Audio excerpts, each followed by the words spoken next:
오늘 우리가 함께 읽을 말씀은 사도행전 2장 37절부터 47절 말씀입니다.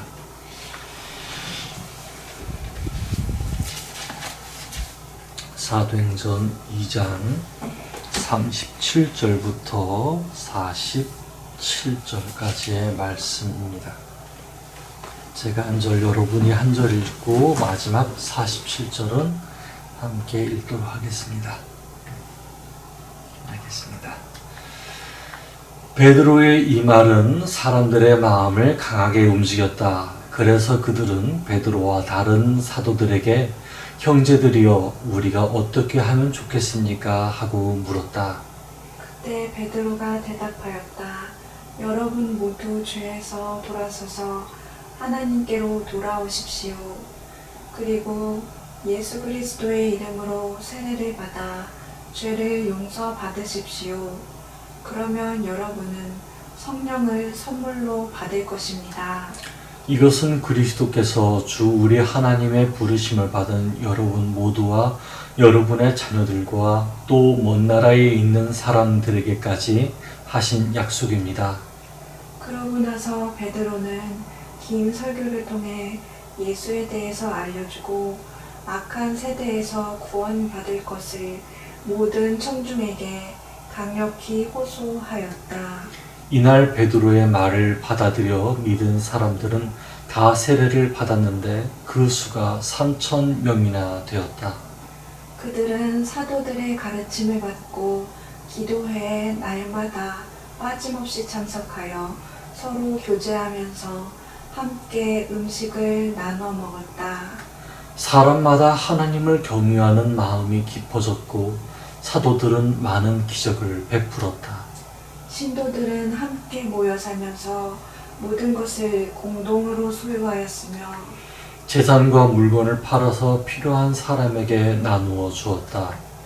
그리고 날마다 정해진 시간에 성전에 모여 예배를 드리고 서로의 집에 번갈아 가며 모여서 기쁨과 감사에 넘쳐 음식을 나누며 하나님을 찬양하였다. 이를 본 예루살렘의 모든 시민들이 그들에게 호감을 가졌으며 하나님께서는 구원받는 사람이 날마다 더 늘어나게 하셨다. 아멘. 자, 오늘 주제는 하나님 나라 임하시오며 라는 주제로 말씀을 전하겠습니다. 저는 오늘 이 말씀을 준비하면서 너무나 마음이 뜨거워짐을 느꼈어요. 왜냐면요, 하나님 나라가 진짜 임하였구나라고 하는 것을 느꼈거든요. 하나님 나라가 임하였다라고 하는 것이 예수님의 선포였어요. 여러분, 하나님 나라가 임하였습니다. 이 말은 여러분, 하나님 나라가 어디에 간 적이 없어요. 하나님 나라는 항상 있었고 하나님 나라는 여러분이 인정하는 때에 이미 하나님 나라가 있음을 알게 될 것입니다. 라고 하는 거였어요. 하지만 사람들은 그 하나님 나라가 있는 것을 확인하지 못했습니다. 왜냐하면 믿을 수가 없었거든요. 아니 대체 하나님 나라가 어디 있는 거야? 예수님 거짓말하지 말아요. 하나님 나라가 오려고 한다면은 이스라엘이 우선 해방되어야 돼요. 이스라엘이 우선 저런 로마인들이 돌아다니는 것이 없어져야 돼요. 그리스 문명들이 모두 다 사라져야 돼요. 그게 하나님 나라 아니겠어요? 예수님 거짓말하지 말아요. 하나님 나라는요, 우리 눈에 보여야 돼요. 우리가 이 모든 열방 가운데서 가장 높임을 받을 때가 바로 하나님 나라 아니겠어요? 예수님의 말씀은 무시당했어요. 예수님의 말씀은 거부당했어요. 예수님이 아무리 하나님 나라가 왔음을 선포했지만은 사람들은 예수님의 말씀을 무시했어요. 하나님 나라가 오지도 않았고 하나님은 우리를 버렸고 하나님은 아직까지 우리를 사랑하시지 않는다라고 느꼈던 사람들이 너무나도 많았어요. 그래서 사람들은 하나님이 언제 오실지, 하나님께서 메시아를 언제 보내주실지 기다렸고, 또 어떤 사람들은 어서 하나님 나라가 와서 우리를 이 로마에서부터 해방시켜서 우리가 강성한 나라, 독립된 나라, 무고한 영광을 자랑하는 다윗의 나라로 거듭나기를 바랬습니다. 그런데 예수님께서 말씀하셨어요. 얘들아, 하나님 나라는 여기 있다 저기 있다라고 하는 것이 아니다. 하나님 나라는 너희 마음속에 있다라고 얘기를 하셨어요. 저는 그 말씀이 바로 이 사도행전 2장 속에 이루어졌다고 보여집니다. 하나님 나라는 하나님을 정말로 간절히 믿는 사람들에게, 특별히 예수님의 그런 죽으심과 부활 속에서 나타나신 그런 사랑의 역사 속에서 이루어진 것이 바로 하나님 나라로 생각되어져요. 하나님께서는 너무나도 사람들을 사랑하셔서 내가 아직 너희들을 사랑해. 나는 너희들을 사랑하는 것을 여전히 잊지 않아. 나는 내 아들을 보낼 거야. 내 아들을 보내서 너희들이 로마로부터 독립되었던 그리스 문화를 여전히 갖고 있든 난 여전히 상관하지 않고 하나님 나라, 너희들은 내 아름다운 백성이라는 것을 너희들에게 계속 보여줄 거야. 내 아들을 믿으렴. 그 얘기한 게 바로 하나님 나라였는데 사람들은 믿지 않았던 거예요. 그런데 그 예수님을 믿고 성령을 구하니까 어떻게 되었을까요? 그 얘기를 들은 사람들이 어떻게 됐을까요? 37절 말씀 함께 읽어보겠습니다. 37절입니다. 시작. 베드로의 이 말을 들은 이 말은 사람들의 마음을 강하게 움직였다. 그래서 그들은 베드로와 다른 사도들에게 형제들이여 우리가 어떻게 하면 좋겠습니까? 하고 물었다. 아멘. 예수 그리스도의 복음은요, 사람들의 마음을 움직였습니다. 여러분, 예수님께서 여러분들의 죄 때문에 십자가에 못 박혀 돌아가셨습니다. 하나님께서 예수님을 통하여서 여러분께 말씀하십니다. 하나님 여전히 사랑하시고요. 하나님 여전히 여러분들을 위해서 역사하고 계시고요. 하나님 나라를 이루시기 위해서 여전히 말씀하고 계시고요. 하나님 나라가 여전히 이 땅에 이루어졌습니다. 그것을 선포하는 것이 바로 예수님의 살아계심과 예수님께서 부활하심과 예수님께서 여전히 하나님 우편에 앉아 계시며 여러분 이것을 믿으셔야 합니다. 이것이 이것이 베드로의 입에서 나와서 사람들의 마음에 박히니까 사람들이 마음에 찔려합니다. 이 마음에 찔려하는 것을 영어로 뭐라 해야 되냐면 cut to the heart라고 표현되어 있어요. cut to the heart. 그러니까 심장 가까이까지 쪼개졌다라고 얘기를 합니다.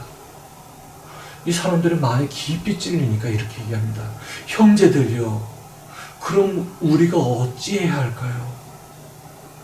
우리가 그럼 어떻게 해야 할까요? 우리가 그럼 어떻게 하면 구원을 얻겠습니까? 라고 얘기를 합니다. 그때 베드로가 이렇게 대답을 합니다. 38절입니다. 여러분 모두 죄에서 돌아서서 하나님께로 돌아오십시오. 그리고 예수 그리스도의 이름으로 세례를 받아 죄를 용서받으십시오. 그러면 여러분은 성령을 선물로 받을 것입니다. 이것은 그리스도께서 주 우리의 하나님의 부르심을 받은 여러분 모두와 여러분의 자녀들과 또 먼 나라에 있는 사람들에게까지 하신 약속입니다. 아멘. 여러분께서 죄에서 돌아서서 하나님께로 돌아오라고 얘기합니다. 악한 세대에서부터 돌아오라고 얘기를 해요. 악한 세대가 뭐냐? 예수님을 끝까지 거부하는 마음에서부터 돌이키라고 하는 이야기입니다. 예수님께서 오셨는데 예수님을 거부했던 그 마음에서부터 돌이키라는 얘기예요. 우리는 악한 세대, 이 세대를 본받지 말라, 이 세대를 본받지 말라. 저는 이 세대를 본받지 말라 해가지고 도대체 이게 무슨 말이야? 되게 의아했어요. 아, 우리 부모님 본받지 말라 이 말인가? 아, 우리 할아버지, 우리 할머니 본받지 말라 이 말인가? 아, 그러면은 도대체 어떻게 해야 돼? 우리 엄마 아빠 말 듣지 말라 이 말인가? 그렇게 오해를 했어요. 그런데 이 악한 세대를 본받지 말라라고 하는 것은 분명히 잘못된 것을 잘못됐다고 이야기했는데도 불구하고 이 세상에 있는 욕심을 욕심이라고 분명히 얘기했는데도 불구하고 그것을 깨닫지 않고 욕심대로 살아가는 삶. 예수님께서 분명히 사랑의 삶을 이야기했는데도 불구하고 그 사랑을 쫓지 않는 삶. 하나님께서 어떤 것이 참다운 인간의 삶이라는 것을 이야기했음에도 불구하고 내 욕심, 내 욕망, 내 종교적 열심에 따라서 행동했던 그 습관에 따라서 살았던 것들을 답습하면서 살았던 삶을 내 버리라고 그렇게 얘기했음에도 불구하고 그걸 버리지 않고 쫓아왔던 삶. 그게 바로 악한 세대의 삶이라고 얘기합니다. 그것들을 모두 버리고 하나님만의 기뻐하시는 삶을 쫓으라고, 참 인간다운 삶을 쫓으라고 얘기를 합니다. 그것이 바로 하나님께서 기뻐하시는 삶이죠. 자, 이것을 쫓으면은, 예수 그리스도의 말씀을 쫓아서 살면은, 예수님께서 기뻐하시는 그 삶을 쫓아서 살면은 어떻게 돼요? 이전의 행동들은 벗어버려야 돼요. 이전의 행동들은 내가 멀리 해야 돼요. 그러면은 어떻게 되겠어요? 오늘의 행동은 바뀌게 되고 이전의 행동들은 멀어지게 됩니다. 이것이 바로 회개의 삶이에요. 이전의 행동들을 내가 사랑하면서 오늘의 행동과 같이 있을 수는 없습니다. 제가 다이어트를 하면서 여전히 밀가루를 사랑하고, 여전히 초콜릿을 사랑하고, 여전히 케이크를 사랑하고, 여전히 햄버거를 사랑하고, 피자 한 판 다 먹고 케이크 한 판 다 먹으면은 저는 다이어트를 할 수가 없습니다. 이제는 케이크 한 판을 사랑했다면 케이크 한 조각을 사랑하고, 이제는 피자 한 판이 아니고 피자 한 조각으로 감사하는 삶. 이전에 있던 행동들에 대해서 내가 어떻게 해야 지혜로운 방법인지 아는 삶. 그것이 바로 회개의 삶입니다. 회개의 삶으로 돌이킬 때, 우리가 하나님께서 정말로 기뻐하신 것이 무엇인지 알 때 하나님께서는 우리에게 성령을 부어주신다고 하셨습니다. 이것은 그냥 이스라엘일 뿐만 아니라 모든 전 세계에 있는 사람들에게 하신 약속이라는 것이죠. 아유, 내가 사랑하는 사람은 이스라엘 사람들 뿐이니 이스라엘 사람들 너희만 먹어라. 자, 먹어. 성령. 이게 아니고, 내가 사랑하는 것은 전 세계 인류, 나의 모든 피조물들이니 너희들이 내 가르침을 받을 때마다 너희는 나의 영을 받을 것이다. 이게 바로 하나님의 복음이었어요. 자, 이렇게 되니 어떻게 되냐? 사람들이 하나님의 성령을 받고 죄의 사함을 받고 세례를 받으면서 내가 이제는 새로운 삶을 살겠어요. 하니 기적의 역사가 더 일어나고 사람들이 서로의 삶을 계속 새롭게 하다 보니까 주변에 있는 사람들이 다 사랑하는 사람으로 보이는 거예요. 예수님의 사랑이 자기 마음에 막 넘쳐나니까 막 기쁨의 삶이 막 넘쳐나요. 저는 이것을 너무나 부러워합니다. 내 안에 사랑이 있었으면 좋겠어요. 여기에 신도들의 생활이 나타나는데요. 뭐라고 나타나면요. 3,000명이나 되는 사람들이 3,000명이나 되는 사람들이 세례를 받았다. 이게 다 뒤로 하고요. 뭐라 되어 있냐면은 43절부터 읽어볼게요. 사람마다 하나님을 경외하는 마음이 깊어졌고 사도들은 많은 기적을 베풀었다. 신도들은 함께 모여 살면서 모든 것을 공동으로 소유하였으며 재산과 물건을 팔아서 필요한 사람들에게 나누어 주었다. 자기 재산과 물건을 팔아서 필요한 사람들에게 나누어 주었다고 되어 있어요. 이게 뭐냐면요. 내 물건을 내 것이라고 하지 않고 다른 사람, 필요한 사람들에게 나눠줬다는 거예요. 돈이 많은 사람들은 돈이 없는 사람들에게 주었다는 거고요. 내가 두 개를 갖고 있었다고 한다면은 하나를 저 사람에게 주었다는 거예요. 덜 가진 사람이 없게 만들어진 것이 바로 이 공동체 안의 생활이었습니다. 못 가진 사람이 없었던 거였어요. 어떤 사람은 아니 전도사님 그건 공산주의 아니에요? 아니요, 그건 공산주의가 아니죠. 사랑이 넘치는 거였어요. 공산주의 안에는 그냥 이념만 있을 뿐이에요. 그런데 여기 안에는 사랑 때문에 벌어진 일입니다. 사랑 때문에 내가 저 사람에게 더 줘야지. 내가 저 사람에게 필요한 걸 채워줘야지. 내가 저 사람과 함께 해야지. 저 사람이 왠지 추워하는 것 같으니 이불 덮어줘야지. 내가 저 사람 배고파하는 것 같네. 같이 먹어야지. 사랑으로서 나타나는 일들이 벌어지게 되는 거였어요. 저는 저렇게 되지 못하는 것 같아요. 왜냐하면 저렇게 되려면요, 오늘날 이렇게 되려면 지혜가 되게 필요해요. 오늘날 이렇게 되려고 하면요, 굉장한 사람들을 어떻게 지혜롭게 해야 할 것인지 그것들이 많이 필요해요.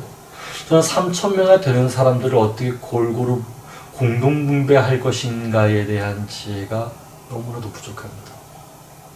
오늘날 정말 잘 된 것이 뭐냐면은 복지기관 시스템이라는 거예요.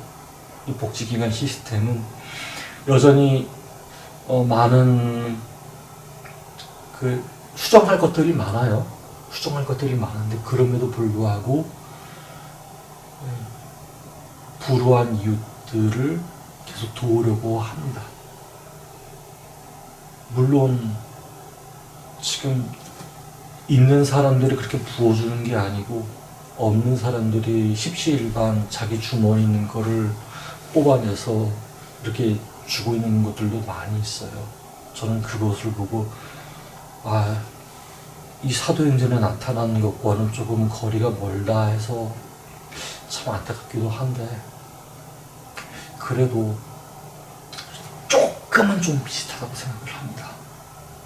그런데 만약에 하나님의 성령이 우리에게 임하시고 우리가 권능을 받고 우리가 하나님의 말씀을 선포하게 되고 우리가 그렇게 하나님의 말씀을 선포하고 사람들 마음속에 진정으로 성령의 감화심이 나타나게 될 때 이러한 일들이 벌어지게 된다면 얼마나 아름다운 풍경들이 벌어지게 될까, 그것을 되게 바라고 있어요.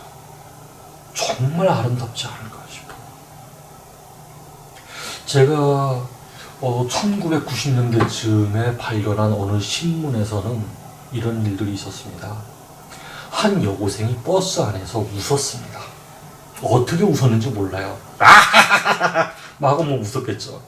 그런데 그 웃음이 너무나도 웃겼는지 하루 왼종일 갔답니다.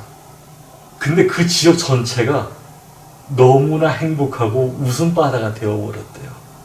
그 하루 종일 그 여고생 때문에, 그 여고생이 버스 안에서 그 웃어버린 그 웃음 때문에 그 웃음이 전염이 되어버려서 하루 종일 웃음바다가 되어버렸답니다. 자세한 신문 기사는 좀 살펴봐야겠지만 전 그렇게 기억을 해요. 웃음소리 하나가 온 그 지역 사회를, 그 자그마한 마을을 기쁘게 했는데 하물며 성령이 오셨을 때에는 우리가 얼마나 기뻐질까요? 저는 그것을 기대하면서 성령 오시기를 한편으로 기대하고 있고요. 하나님께서 정말로 기뻐하시는 마음을 간구하고 있습니다. 또 한 가지가 있어요. 46절 말씀, 47절 말씀 한번 읽어보겠습니다. 그리고 날마다 정해진 시간에 성전에 모여 예배를 드리고 서로의 집에 번갈아가며 모여서 기쁨과 감사에 넘쳐 음식을 나누며 하나님을 찬양하였다. 이를 본 예루살렘의 모든 시민들이 그들에게 호감을 가졌으며 하나님께서는 구원받는 사람이 날마다 더 늘어나게 하셨다. 아멘. 이 사람들이 어떻게 했냐면요, 의무적으로 강압적으로 협박을 하면서 14만 4천이 아니면은 너희를 다 멸망당할 줄 알아? 아니요. 이런 협박도 이런 겁박도 없이 오직 하나님의 사랑 안에서 모이게 했고요. 우리 모입시다. 정해진 시간을 놓고 성전 안에 모여서 예배를 드리고, 어느 때에는 우리 집에서, 어느 때에는 저희 집에서 모여서 같이 떡을 대면서 이야기도 나누고 하나님에 대한 사랑을 또 나누고 하나님을 찬양해야 한다고 되어 있습니다. 여기서 중요한 것은요, 뭐 말씀을 나누고 뭐 통성 기도를 하고 그게 아니고 살아계신 하나님을 찬양하였다는 거였어요. 항상 하나님을 찬양했다는 그 찬양 소리가 나타나는 거였어요. 얼마나 하나님을 사랑했는지가 나타나는 거였어요. 여러분, 찬양은요 그냥 나타나지 않아요. 우리가 하나님을 너무나 영화롭게 생각할 때, 하나님을 너무나 기뻐할 때 찬양이 끊이지 않을 것 같아요. 어떤 사람들은 아유 말씀이 있어야지, 찬양만 있으면 어떡해? 아니요, 찬양만 있어도 돼요. 우리가 하나님의 말씀이 우리 안에 충만할 때 일어나는 역사들 가운데에서는 기도도 있고 말씀도 있고 찬양도 있어요. 근데 여기서는 하나님을 항상 찬양했다 돼 있어요. 찬양이 끊이지 않았다 돼 있어요. 왜? 하나님 나라가 임하였으니까 하나님을 찬양할 수밖에 없는 거예요. 저는 이런 생활이 오늘날 이 한국에도 있기를 바라요. 많은 사람들이 이걸 체험하기를 원해요. 이것을 보게 되었을 때 사람들이 에휴 저런 사이비 집단, 에휴 저런 못된 집단, 야 저기 근처에도 가지마, 그게 아니고 그것을 보고 호감을 가졌다고 했어요. 너무나 마음이, 야 저 대단하지 않냐? 야 어떻게 저렇게 아름다운 집단이 있냐? 어떻게 저렇게 아름다운 모임이 있냐? 나도 한번 같이 가보고 싶다. 사람들이 호감을 가졌다고 되어 있습니다. 저는 조금 부끄러운 게요, 누가 기독교 모임, 교회 모임 그러면 좀 부끄러워요. 집사님, 권사님, 우리 저기 카페에서 모여요. 그런 소리 들으면 왠지 부끄러워요. 장로님 저기 커피집 맛있대. 장로님 저기 음식점 맛있대. 얼른 와. 그러면서 이제 시끌벅적하면서 들어가는 모습 보면은 왠지 모르게 부끄러워요. 왜? 그 부끄러움이 학습이 되어버렸어요. 어느 날서부터 부끄러운 이야기를 너무나 많이 듣다 보니까 부끄러움이 학습이 되어버렸어요. 이렇게 부끄러움이 학습이 되다가는 나중에 올라오는 사람들이 형제님 소리 들었을 때 전사님 저 형제님이라 부르지 마세요. 그냥 누구누구 씨라고 부르세요. 저 그렇게 못하겠어요. 그런 소리 들을까봐 너무나 겁이 나더라고요. 어느 날 무슨 일이 일어날지는 아무도 알지 못하지만 하나님께서 오늘날 이 땅에 그런 부흥을 주셨으면 좋겠습니다. 오늘은 어린이날입니다. 아이들이 태어나는 숫자가 많이 줄어들었다고도 얘기를 합니다. 그렇지만 아이들에게 조금만 더 좋은 모습을 보여줄 수 있다면 이런 하나님 나라를 보여줬으면 좋겠습니다. 성령이 진짜 임하시고 하나님께서 기뻐하시는 진짜 모든 사람이 하나님의 임재를 경험하고 그런 하나님 나라의 모습을 자연스럽게 보여줄 수 있는 그런 시대가 왔으면 좋겠습니다. 함께 기도하겠습니다. 하나님, 우리가 말씀을 들었습니다. 하나님, 우리가 현재 바라는 하나님 나라는 어떤 나라입니까? 하나님, 우리가 정말 이상만 꿈꾸고 있습니까? 생각만 하고 있습니까? 우리가 바라는 하나님 나라는 어떤 나라입니까? 아버지 하나님, 우리가 이 나라를 위해서 어떻게 행동해야 합니까? 우리 각 사람들 마음속에 하나님 나라에 대한 소망을 품을 수 있게 허락하여 주시옵소서. 이렇게 해야 돼 저렇게 해야 돼 말만 하는 것이 아니고 우리가 하나님 나라를 위한 기도를 할 수 있도록 허락하여 주시옵소서. 이 땅에 아이들이 너무나 없다고 합니다. 자라나는 아이들이 이제 적고 앞으로는 대학교도 많이 없어지고 한다고 합니다.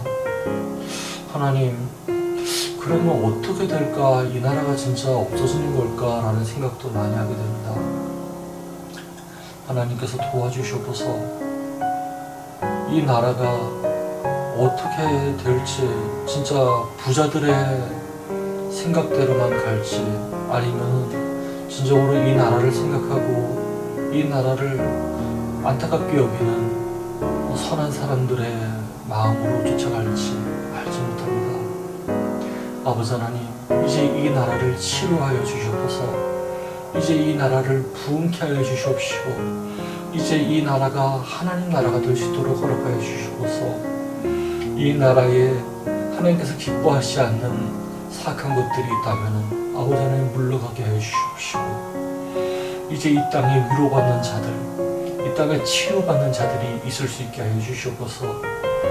사람들마다 하나님을 알게 하여 주시옵시며 사람들마다 예수님의 사랑을 알 수 있게 허락하여 주시옵소서. 서로 말하기를 강요하는 것도 아니고 함부로 윽박지르거나 소리를 높이거나 하는 것이 아니고 격려하고 칭찬하고 다독여주고 하면서 좋은 일들이 일어날 수 있도록 허락하여 주시옵소서. 살아계신 예수 그리스도 이름으로 기도드렸습니다. 아멘.